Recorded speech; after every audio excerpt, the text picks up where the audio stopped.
విఘ్నేశ్వర నీకు హారతి, విఘ్నరాజాయ నీకు మంగళహారతి, వినాయక విఘ్నేశ్వర నీకు హారతి, విఘ్నరాజాయ నీకు మంగళహారతి.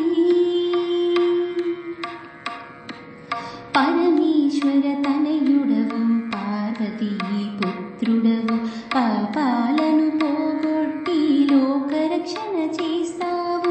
పరమేశ్వర తనయుడవు పార్వతీ పుత్రుడవు, పాపాలను పోగొట్టి లోకరక్షణ చేస్తావు. వినాయక విఘ్నేశ్వర నీకు హారతి,